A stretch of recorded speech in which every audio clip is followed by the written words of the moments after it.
नमस्कार, आप देख रहे हैं उत्तर प्रदेश विशेष। मैं हूं आपके साथ सरिता तिवारी। करते खबरों की शुरुआत इस वक्त की बड़ी खबर से, गोरखपुर से, जहां पर गोरखपुर के दौरे पर मुख्यमंत्री योगी आदित्यनाथ हैं। खिलाड़ियों को सीएम योगी आदित्यनाथ ने सम्मानित किया है और जिले के 75 खिलाड़ियों को सम्मानित किया गया है। वहीं नागपंचमी पर गोरखनाथ मंदिर में ये कार्यक्रम हुआ। दिग्विजयनाथ स्मृति भवन में कार्यक्रम किया गया। तो जिले के 75 खिलाड़ियों को आपको बता दें सम्मानित किया गया है। योगी आदित्यनाथ ने यहाँ पर सम्मानित किया। वहीं नागपंचमी पर गोरखनाथ मंदिर में ये कार्यक्रम रखा गया। आपको बता दें गोरखपुर के दौरे पर है योगी आदित्यनाथ, तो तमाम लोग वहां पर भी मौजूद रहे। आपको बता दें इस दौरान खिलाड़ियों को भी सम्मानित किया गया है और सीएम योगी आदित्यनाथ ने खुद यहां पर तमाम जो खिलाड़ी जिन्होंने अच्छा प्रदर्शन किया उनको सम्मानित किया है। तो जिले के यहाँ पर 75 खिलाड़ियों को दरअसल सम्मानित किया गया है। तो यहाँ पर नागपंचमी पर गोरखपुर में गोरखनाथ मंदिर में कार्यक्रम हुआ। दिग्विजयनाथ स्मृति भवन में इस कार्यक्रम का आयोजन किया गया। तो बड़ी खबर इस वक्त गोरखपुर के दौरे पर है सीएम योगी आदित्यनाथ, जहां पर इस तरह का एक कार्यक्रम हुआ, जहां पर 75 खिलाड़ियों को सम्मानित किया गया है गोरखपुर जिले के। और गोरखनाथ मंदिर में भी कार्यक्रम हुआ। आपको बता दें यहाँ के स्मृति भवन है, जहां वहां पर ये कार्यक्रम का आयोजन किया गया।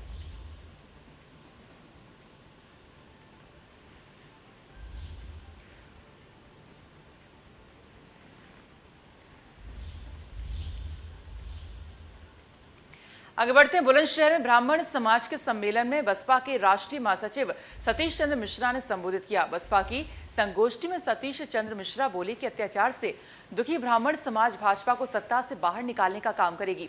मिश्रा ने कहा कि बसपा भाजपा का असली चेहरा सामने ला रहा और अभी तक प्रदेश के केवल 22 जिलों में ही ब्राह्मण समाज के सम्मेलन हुए और योगी सरकार इतना डर गई है कि लखनऊ से निर्देश देकर सम्मेलन में आए लोगों को अंदर नहीं जाने दिया। साथ ही उन्होंने ये भी कहा है कि जितना शोषण और उत्पीड़न ब्राह्मण समाज का भाजपा सरकार में हुआ है वो कभी किसी सरकार में नहीं हुआ।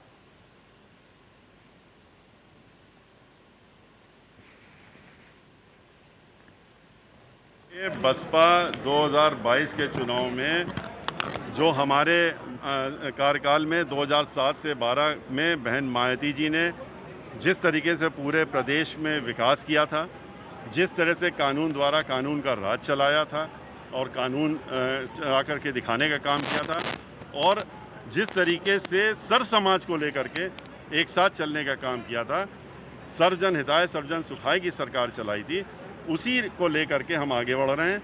और जो उत्पीड़न हो रहा आज दलित समाज ब्राह्मण समाज का, तो वो लोग बढ़ चढ़ करके हमारे साथ में आ रहे हैं आज, क्योंकि वो पहले भी आए थे, दोबारा हमारे साथ बढ़ के आ रहे हैं और ये संकल्प लेकर के आ रहे हैं कि अब की बार सरकार बहन मायावती जी को। स्वतंत्रता दिवस की 75वीं वर्षगांठ के मौके पर कांग्रेस उत्तर प्रदेश में 2022 के विधानसभा चुनाव के मद्देनजर 75 घंटे का महासंपर्क अभियान चला रही है। 75वें वर्षगांठ पर आगामी चुनाव को लेकर के कांग्रेस पार्टी महासंपर्क अभियान जो कि 75 घंटे का है वो चलाने जा रही हैं। इस पूरे मुद्दे पर तमाम बातचीत करने के लिए हमारे साथ कांग्रेस अध्यक्ष अजय जी मौजूद हैं। सर, ये जो महासंपर्क है 75 घंटे का, क्या कुछ होगा इसमें? 90 लाख लोगों से जो कॉन्टैक्ट करने की भूमिकाएं बनाई जा रही हैं, किस तरीके से पूरा मैनेजमेंट होगा? देखिए, ये जय भारत महासंपर्क अभियान है। स्वतंत्रता दिवस के 75वें वर्षगांठ पर, चूंकि देश की आज़ादी में कांग्रेस के नेतृत्व में लड़ी गई थी और स्वाधीनता के 75वें साल में कांग्रेस पार्टी ने यह निर्णय लिया है कि जय भारत महासंपर्क अभियान के अंतर्गत 30,000 ग्राम सभाओं और वार्डों में कांग्रेस के विधायक, पूर्व विधायक, सांसद, पूर्व सांसद, नेता और पार्टी के पदाधिकारी और कार्यकर्ता 30,000 ग्राम सभाओं और वार्डों में 75 घंटे रहेंगे, प्रवास करेंगे और 75 घंटे प्रवास कर किसानों से संवाद, उनकी समस्याओं पर चर्चा, युवाओं से संवाद और दूसरे दिन प्रभात फेरी, श्रमदान और आदरणीय राजीव गांधी जी की जयंती पर सद्भावना दिवस के दिन जितने भी सेनानी परिवार हैं, स्वतंत्रता संग्राम के वंशज हैं या स्वतंत्रता संग्राम सेनानी लोग हैं, उन लोगों को हम लोग उनके परिवार के लोगों को, खासकर वहाँ के सम्मानित जो भी वरिष्ठ नागरिक है, डॉक्टर, इंजीनियर, शिक्षक, सबको हम सम्मानित करेंगे। और यह कार्यक्रम 3 दिन का चलेगा, जिसमें लगभग 90 लाख लोगों से कांग्रेस पार्टी के नेता और कार्यकर्ता सीधे संवाद करेंगे, मिलेंगे और उनके बीच में रहेंगे। अजय जी, अगर मैं बात करूं इस अभियान को लेकर के, तो अहम भूमिका में कौन कौन लोग इस पूरे मिशन में, अभियान में इन्वॉल्व रहेंगे? पूरी कांग्रेस पार्टी है, पूरी कांग्रेस पार्टी के वरिष्ठ नेता हैं, पूरे कांग्रेस पार्टी के कार्यकर्ता हैं। अगर मैं बात करूं मुद्दों की, तो किन किन मुद्दों पर चर्चा होगी? देखिए, मैंने बताया कि जो मुख्य रूप से किसान, गांव, गरीब, नौजवानों से पंचायत और चौपाल कर वो आज वो किन किन परिस्थितियों से जूझ रहे हैं, क्या क्या समस्याएं हैं, क्या क्या गांव की समस्या है, क्षेत्र की समस्या है, इन्हीं मुद्दों पर चर्चा करेंगे। उनको क्या दिक्कतें आ रही हैं, परेशानियां आ रही हैं, पिछले समयों में क्या था, आज वर्तमान स्थिति क्या है, जैसे गन्ने का भुगतान नहीं हुआ, गन्ने की क्या स्थिति है, फसल बीमा योजना का लाभ मिला कि नहीं मिला, तो इन सब चीजों पर हम चर्चा करेंगे, खेत खलिहान के मुद्दों पर चर्चा करेंगे। तो बिल्कुल आगामी विधानसभा 2022 के चुनाव को लेकर के कांग्रेस पार्टी जय भारत महासंपर्क अभियान चलाने वाली है, जिसमें 90 लाख लोगों से जुड़ने की जो भूमिका है वो जरूर सामने आएगी। लखनऊ से वीडियो जर्नलिस्ट हरिओम के साथ मैं निकिता सरीन, इंडिया न्यूज के लिए। बलिया में सीएम योगी आदित्यनाथ ने बाढ़ प्रभावित इलाके का हवाई सर्वेक्षण किया। सीएम ने मालदीपुर गांव की नागा बाबा सरस्वती विद्या मंदिर पहुंचकर बाढ़ पीड़ितों को राहत सामग्री भी बांटी। इस दौरान सीएम ने अफसरों और जनप्रतिनिधियों के साथ मीटिंग कर बाढ़ को लेकर जरूरी दिशा निर्देश भी दिए।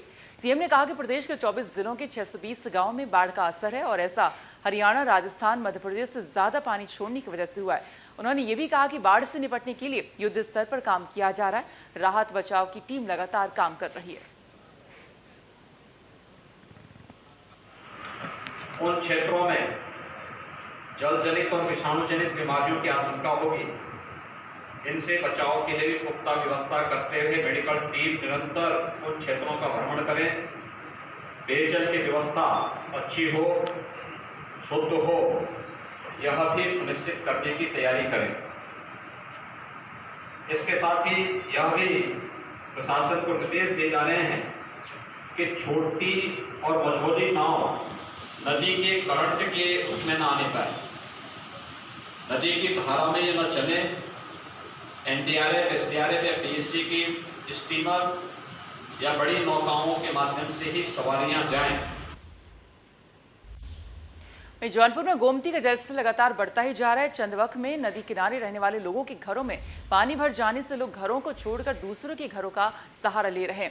बढ़ते जलस्तर को देखते हुए बाढ़ प्रभावित क्षेत्र का कल डीएम ने जायजा लिया था और लोगों को राहत सामग्री दिलाने का निर्देश एसडीएम को दिया। गोमती किनारे रहने वाले लोगों को कितनी परेशानी हो रही है और कैसी है गाँव की स्थिति, इसका जायजा लिया इंडिया न्यूज के संवाददाता राजन मिश्र ने।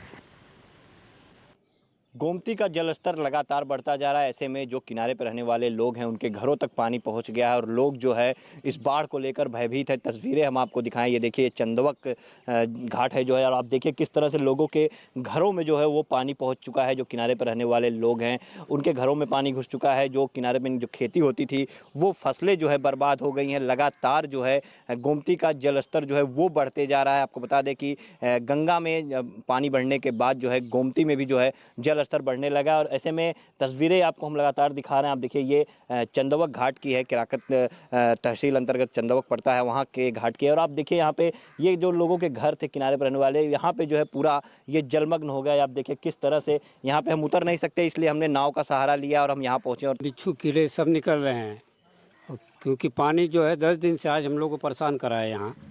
अब क्या किया जाए, हम लोग सब आ रहे हैं अधिकारी यहाँ। जी दादा बताइए। कल बोट ये आया और उधर से हम लोग हलक के आते थे।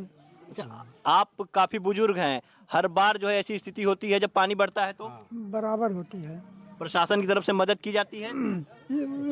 अगले बार कुछ नहीं मिला, इस बार भी नहीं मिला। 3 आदमी को मिला खाली बस। जी हाँ, बिल्कुल। तो आप देख सकते हैं कि हर बार जो है यहाँ के लोग हैं, उनका कहना है कि हर बार जो है गोमती का जलस्तर बढ़ता है और यहाँ के लोगों को परेशानियाँ होती हैं। प्रशासन को ज़रूरत है इस तरफ ध्यान देने की। हालांकि कल जिलाधिकारी यहाँ आए थे और लोगों को आश्वासन दिए हैं कि जो भी ज़रूरत की सामग्री होगी, राहत सामग्री, वो उपलब्ध कराई जाएगी। साथ ही यहाँ पे जलस्तर बढ़ने पे स्कूल में लोगों को रहने के इंतजाम किए जाएंगे। ऐसा निर्देश उन्होंने एसडीएम केराकत को दिया है। फिलहाल स्थिति जो है वो यहाँ पे बदतर बनी हुई है। जलस्तर लगातार बढ़ते जा रहा है और लोग इस जल के प्रलय से भयभीत हैं। Rajan Mishra, India news, Jaunpur. किसानों की समस्याओं की जमीनी हकीकत जानने के लिए बीजेपी का प्रदेश किसान मोर्चा किसानों से सीधा संवाद स्थापित करने जा रहा है। यह अभियान 16 अगस्त से 22 अगस्त तक चलेगा। इस दौरान किसान मोर्चा के नेता किसानों से सीधा संवाद करेंगे और उनकी समस्याओं को समझने की कोशिश करेंगे। किसान मोर्चा की तरफ से 40 सदस्यीय नेताओं की टीम बना ली गई है और इसमें किसानों से जुड़े विभागों के योगी सरकार के मंत्रियों सहित किसान मोर्चा के पूर्व और मौजूदा राष्ट्रीय और प्रदेश अध्यक्ष, वरिष्ठ पार्टी पदाधिकारी शामिल हैं। साथ ही लखनऊ में एक किसान चौपाल भी लगाया जाएगा। वहीं हमारे संवाददाता ने बीजेपी किसान के प्रदेश अध्यक्ष कामेश्वर सिंह से खास बातचीत की। किसानों को मनाने के लिए अपनी एक नई रणनीति तैयार की है और बाकायदा इस रणनीति के तहत एक बड़ी जिम्मेदारी किसान मोर्चा के अध्यक्ष कामेश्वर सिंह को दी गई है। मैं देख रहा हूं यहाँ पर बैठकों का दौर आपका शुरू हो गया है और बैठकों के दौर के साथ में आगे की रणनीति भी बननी शुरू हो गई है। क्या है पूरी रणनीति, किस रणनीति के तहत आप इस पूरे कार्यक्रम को आगे बढ़ाएंगे? देखिए, भारतीय जनता पार्टी किसानों के बीच गाँव में निरंतर जाने वाला दल है। हम 5 साल काम करते हैं और हमेशा गाँव में जाते हैं, किसानों के बीच जाते हैं। अभी फिलहाल भारतीय जनता पार्टी का जो किसान मोर्चा है, इसकी नई यूनिट बनी है। 9 अगस्त को हम लोग बैठे थे। ये कार्यक्रम हम लिए हैं कि देश के कुछ राजनीतिक दल के लोग देश के किसानों को गुमराह करने का कार्य कर रहे हैं, वो अफवाह फैला रहे हैं, दुष्प्रचार कर रहे हैं और आदरणीय मोदी जी को बदनाम करने का कुत्सित प्रयास कर रहे हैं। तो उनके इस हथकंडे को फेल करने के लिए भारतीय जनता पार्टी किसान मोर्चा के जो नेता हैं, वो जो गन्ना बहुल 104 विधानसभा है, उसमें 16 अगस्त से लेकर 23 अगस्त के बीच जाएंगे, किसानों से संवाद करेंगे। हम उनको अपनी योजनाओं को बताएंगे, सरकार की योजनाओं को बताएंगे तथा उनको सुनेंगे। हम बोलेंगे कम, किसानों की बात अधिक सुनेंगे। यदि उनको इन योजनाओं के अलावा जो 3 कृषि कानून है उसके अलावा कोई जेन्युइन समस्या है तो उसको सुनेंगे और प्रदेश सरकार, केंद्र सरकार से प्रयास करके उनके समस्या का समाधान कराने का प्रयास करेंगे। 104 विधानसभा राकेश टिकैत का लेकिन आंदोलन अभी भी चल रहा है। आपको लगता है कि उनके आंदोलन के चलते चलते आपको सफलता मिलेगी? राकेश टिकैत के आंदोलन को किसानों का कोई समर्थन प्राप्त नहीं है। किसान यूनियन के कुछ पदाधिकारी, कुछ नेता जो किसानों के बीच अपना वो चलते हैं, वही लोग बैठे, किसानों को कोई समर्थन प्राप्त नहीं है। धन्यवाद, आपने समय दिया। तो बिल्कुल ये कहा जा सकता है कि भाजपा का जो किसान मोर्चा है वो इस समय यहाँ पर अपनी बैठकों का दौर शुरू कर चुका है और करीब 104 विधानसभा इन्होंने तय की है, जिसके साथ ये पूरे किसानों के बीच में जाएंगे और अपनी बात को कहेंगे। और जाहिर है कि कहीं न कहीं विधानसभा चुनाव है और ऐसे में राकेश टिकैत का भी आंदोलन चल रहा है और इस बीच में भाजपा चाहेगी कि इन विधानसभाओं में भाजपा का झंडा एक बार फिर से फहराने लगे। मैं संदीप के साथ विजय मिश्रा, इंडिया न्यूज, लखनऊ। खबर झांसी से, जहां नागपंचमी पर किसानों ने अनोखा प्रदर्शन किया। किसानों ने सांप को दूध पिलाकर प्रदर्शन किया। दरअसल बीते 10 दिनों से किसान अपनी मांग को लेकर प्रदर्शन कर रहे हैं। किसानों का कहना है कि खेती की जमीन लेने के बाद अभी तक मुआवजा नहीं दिया गया, साथ ही उनके गांव को भी विस्थापित नहीं किया गया, जिससे वो लोग परेशान हैं। परेशान किसानों ने सिंचाई विभाग के कार्यालय पहुंचकर सांप को दूध पिलाया। इसके अलावा किसानों का यह भी कहना है कि सिंचाई विभाग की हरकतें भी सांपों वाली हैं।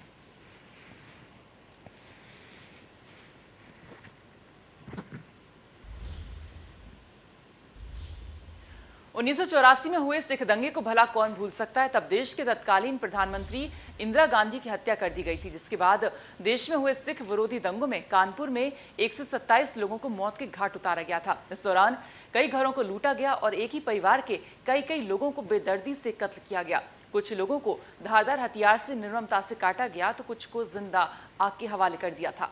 इस सभी घटनाओं को लेकर सिख समुदाय इंतजार करता रहा। एसआईटी ने 11 मामलों में अपनी जांच पूरी कर ली है और इन मामलों में चार्जशीट लगाई जा रही है। इस दौरान एसआईटी ऐसे जगहों पर पहुंची जहां इसके पहले गठित किए गए जांच दल कभी नहीं गए।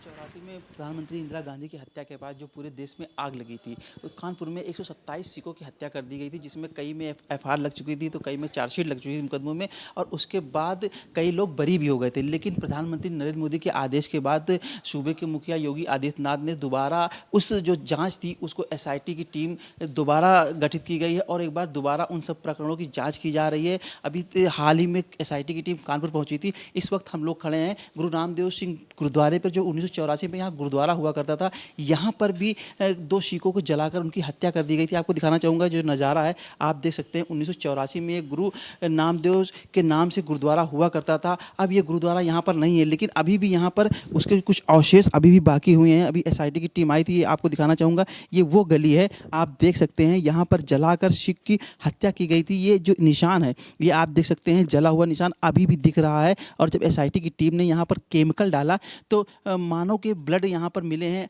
ऐसा SIT की टीम ने दावा किया है कि यहाँ पर कुछ और भी एविडेंस मिले। हालांकि एक लंबा समय बीत चुका है, 36 साल बीत चुका है। उसके बाद एक बार दोबारा सिख समुदाय में खुशी की लहर दिख रही है कि उनको जो उनके समाज के साथ जो 127 सिखों की हत्या की गई थी, कहीं ना कहीं उनको एक बार इंसाफ मिलने की उम्मीद जताई गई है। देखने वाली बात ये होगी कि इतने लंबे इंतजार के बाद क्या उन आरोपियों को जिन्होंने इतनी बड़ी घटना को अंजाम दिया था, या जो पीड़ित परिवार हैं इंतजार कर रहे थे 36 साल से इंसाफ के लिए, क्या उनको अब इंसाफ मिलेगा? कैमरा पर्सन रवि के साथ शिवराज साहू, इंडिया न्यूज़, कानपुर। मैं आपको बता दूं कि 1984 में जब माननीय प्रधानमंत्री जी इंदिरा गांधी की हत्या हो गई थी, उस समय कानपुर में बहुत दंगा हुआ था, जिसमें 127 सरदार मारे गए थे। तो ये SIT उसी की समीक्षा के लिए गठित हुई थी, जिसमें 40 मुकदमे जो उस समय पंजीकृत हुए थे, जिसमें डकैती सहित हत्या थी और हत्या थी 302। उसकी सारी 40 मुकदमों की हमारे विधि विशेषज्ञों द्वारा SIT कमेटी द्वारा उसके समीक्षा की गई, जिसमें 40 में 11 पहले ही जनपद पुलिस द्वारा चार्जशीट प्रेषित की जा चुकी थी, जो न्यायालय में ट्रायल चला था, जिसमें कुछ लोग बरी हो गए थे। जिसमें बरी हो गए थे हमारे विधि विशेषज्ञों द्वारा, SIT की कमेटी द्वारा उसकी पुनः समीक्षा की गई, तो उसमें 4 में ऐसे साक्ष्य और मिले जिसमें उनको दोबारा अपील के लिए शासन को भेजा गया है। करीब 500 साल के बाद पहली बार भगवान श्री रामलला के जन्म स्थान पर भव्यता के साथ झूलों उत्सव का आयोजन किया जा रहा है, और चांदी की पालनी के झूलने पर श्री रामलला को ब्रह्म मुहूर्त में विराजमान कराया गया, और आज विधि विधान पूर्वक विशेष आरती का आयोजन किया गया। रामनगरी अयोध्या के 5000 मंदिरों में भगवान के झूलों का उत्सव आयोजन किया जा रहा है, जहां मंदिर झूले पर भगवान श्री राम के साथ माता सीता भी विराजमान किए जाते हैं। लेकिन श्री राम जन्मभूमि के अस्थायी मंदिर में बाल रूप भगवान श्री राम अपने तीनों भाइयों के साथ विराजमान होकर झूला झूल रहे हैं। श्रावण शुक्ल पंचमी तिथि के ब्रह्म मुहूर्त 4 बजे भव्य शंखनाद के साथ श्री रामलला झूले के पर विराजमान हुए, और यहाँ पर उन्हें झूला झुलाया गया। और इसके अलावा साथ ही तमाम व्यंजन का भोग लगाया गया। वहीं हमारे संवाददाता अबुल बशर खान ने इस मौके का जायजा लिया। हमें आज काफ़ी खुशी है। खुशी इस बात की है क्योंकि भगवान श्री राम आज 498 साल बाद चांदी के पालने में विराजमान हुए हैं, और इस मौके पर अयोध्या के संतों में बेहद उत्साह है, बेहद खुशी है। और हो भी क्यों ना, क्योंकि ये मौका करीब 500 साल बाद आया है, जब भगवान श्री राम 21 किलो के चांदी के पालने में विराजमान हुए हैं। और ये पल और इस क्षण का हर कोई इसमें उत्सुकता है सब में ये देखने के लिए कि कैसा वो पल होगा। और दूसरी चीज़, जब आज पालने में भगवान श्री राम विराजमान हुए, तो ये देखकर आप लोग किस तरीके से आनंदित हुए, और ये सुनकर कितनी खुशी हो रही है कि वो दिन भी अब आ गया जब टाट से निकलकर अब भगवान श्री राम चांदी के पालने में है। नहीं, जब से आदेश आया है, आदेश आने के बाद बीच में कोरोना आ गया था, कोरोना के नाते वहाँ काम धीमी हुई, लेकिन कोरोना के बाद काम बहुत तेज़ी से चल रहा है। ट्रस्ट के लोगों को साधुवाद है, जो जब आदेश आया तत्काल हम लोगों ने मांग किया था कि भगवान को वैकल्पिक मंदिर में व्यवस्थित किया जाए, क्योंकि विगत हम लोगों 9 साल लड़ाई में लग गई कि टेंट बदला जाए, वस्त्र साल में एक ही बार बदले जाते थे। अब जब सावन झूला महोत्सव चल रहा है। पूरे अयोध्या में रौनक है। साधु संत के हर एक मठ मंदिर में भगवान को व्यवस्थित सजाकर बजाकर खूबसूरत से भगवान को पहनाकर ओढ़ाकर और हम लोग गाते हैं, बजाते हैं, आनंद लेते हैं। तो आज जब ये सुनने को मिला कि 21 किलो के चांदी की सिंहासन में भगवान को इस बार पालने में उनको झुलाया जाएगा, तो अपार साधु संतों में अपार खुशी है और उत्साह है।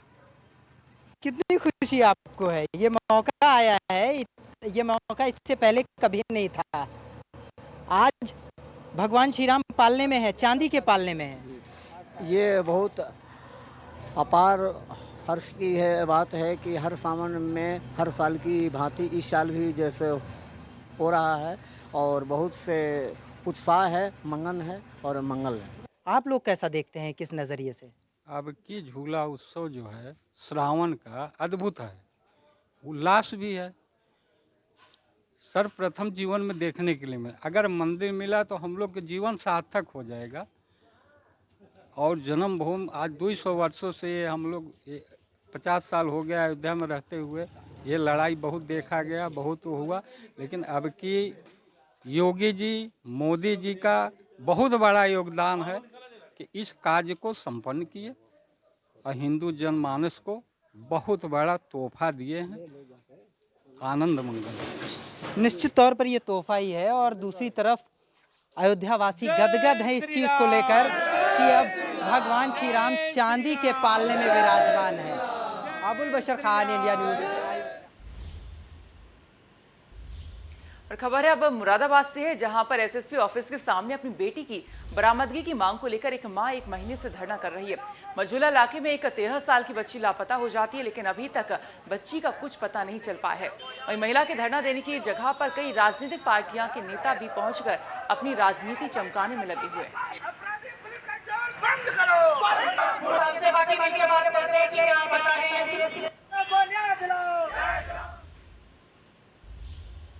और फिलहाल इसी के साथ उत्तर प्रदेश विशेष में इतना ही, लेकिन बाकी खबरें जानने के लिए आप देखते रहिए इंडिया न्यूज़। नमस्कार।